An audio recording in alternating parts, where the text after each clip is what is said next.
15 अगस्त 1947 को भारत में प्रशासन में 3% ब्राह्मण, 33% मुसलमान और 30% कायस्थ थे। जैसे ही ब्राह्मण भारत का शासक बन गया, वैसे ही जो अंग्रेजों की दृष्टि से नालायक थे, वे भारत के नियंत्रणकर्ता होने के बाद सभी लायक हो गए और बाकी सारे नालायक हो गए। कोलकाता हाईकोर्ट में प्रीवी काउंसिल हुआ करती थी। अंग्रेजों ने नियम बनाया था कि कोई भी ब्राह्मण प्रीवी काउंसिल का चेयरमैन नहीं हो सकता है। क्यों नहीं हो सकता है? इसके उत्तर में अंग्रेजों ने लिखा है कि ब्राह्मणों में जुडिशियस कैरेक्टर यानी कि न्यायिक चरित्र नहीं होता है। यहाँ ये समझना बहुत जरूरी है कि इसका क्या मतलब होता है। दरअसल जुडिशियस कैरेक्टर का मतलब होता है कि जब दो वकील बहस कर रहे हो तो जज पहले वकील की बहस ध्यानपूर्वक सुने, फिर दूसरे वकील की बहस ध्यानपूर्वक सुने। दोनों वकीलों के तर्क और बहस सुनने के बाद वो निर्णय करता है कि सही क्या है, जिसके बाद वो न्यायपूर्वक फैसला देता है। इसे ही जुडिशियस कैरेक्टर कहते हैं। अब अंग्रेजों की उस बात पर कि ब्राह्मणों में न्यायिक चरित्र नहीं होता, इस पर गौर करने के लिए एक उदाहरण लेते हैं। यह बात उस समय की है जब जस्टिस A.S. आनंद सुप्रीम कोर्ट के चीफ हुआ करते थे। तब उनकी बेंच में तमिलनाडु का एक वकील बहस कर रहा था। Justice A.S. आनंद उस वकील की बात सुन ही नहीं रहे थे, तो उस वकील ने जूता निकाला और जस्टिस A.S. आनंद को फेंक कर मारा। Justice A.S. आनंद ने तुरंत आदेश दिया कि इसको गिरफ्तार करो। वकील को तत्काल गिरफ्तार करके उस कटघरे में खड़ा किया गया और पूछा गया कि तुमने जज साहब को जूता क्यों मारा? उस वकील ने जवाब दिया कि जज का ध्यान मेरी बहस की तरफ नहीं था, इसलिए उसका ध्यान अपनी बहस की तरफ केंद्रित करने के लिए मैंने जूता मारा। यानी अंग्रेज ब्राह्मणों के न्यायिक चरित्र के बारे में जो कहते थे कि ब्राह्मणों में जुडिशियस कैरेक्टर नहीं होता, वह गलत नहीं कहते थे।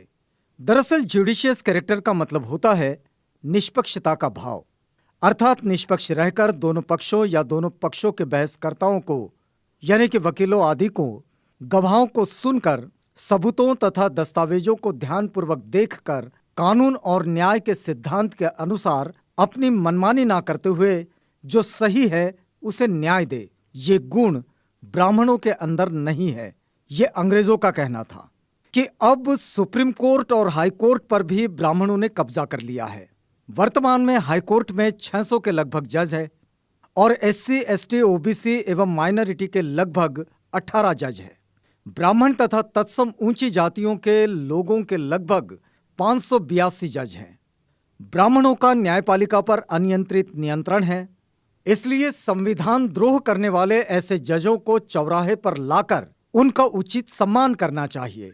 वामन मेश्राम कहते हैं कि मैं अच्छी तरह जानता हूं कि मेरे द्वारा ब्राह्मणों का विरोध करना ठीक वैसा ही नारा लगाने के बराबर है जैसा गांधी का अंग्रेजों भारत छोड़ो वाला नारा था, ब्राह्मणों भारत छोड़ो। इस नारे का विरोध वे यानी कि ब्राह्मण कर भी नहीं सकते। ब्राह्मणों को लगता है कि ऐसा करना खतरनाक है। वे जानते हैं कि जो ब्राह्मणों का विरोध कर रहा है, अगर उसका विरोध किया तो उनकी पोल खुल जाएगी।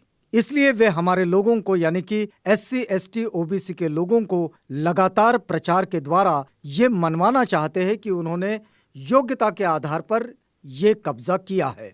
यहाँ प्रचार करने के पीछे दूसरा एक मकसद ये भी है कि वे हमारे लोगों के अंदर हीन भावना का निर्माण करना चाहते हैं।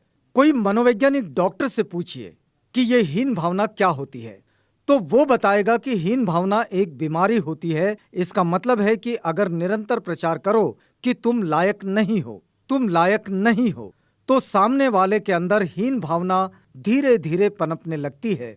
अर्थात लगातार प्रचार करना कि तुम लायक नहीं हो, इसके पीछे का उनका मकसद यही है कि वे हमारे लोगों के अंदर हीन भावना निर्माण करना चाहते हैं। और जब किसी के अंदर हीन भावना का निर्माण होता है या फिर निर्माण हो जाता है, तो वह खुद ही स्वीकार कर लेता है कि मैं नीच और कमजोर हूं, मैं इसी के लायक हूं और मुझे ऐसे ही रहना चाहिए। आप लोगों को मालूम नहीं है कि यह कितनी भयानक बात है, मगर यह भयानक बात लगातार प्रचार करने से लोगों के मन और मस्तिष्क में पेनिट्रेट की जा सकती है, यानी लगातार कोशिश करके ये बातें दिमाग में घुसाई जा सकती है।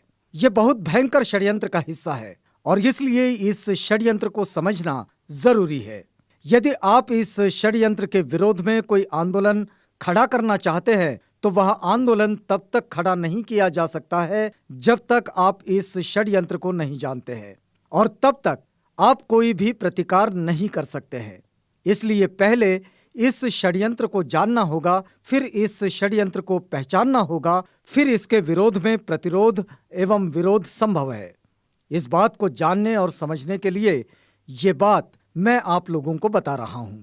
यह आलेख भारत मुक्ति मोर्चा के राष्ट्रीय अध्यक्ष वामन मेश्राम का है, जिसे हमने फॉरवर्ड प्रेस से साभार प्राप्त किया है। फॉरवर्ड प्रेस के लिए यह प्रस्तुति कुमार समीर की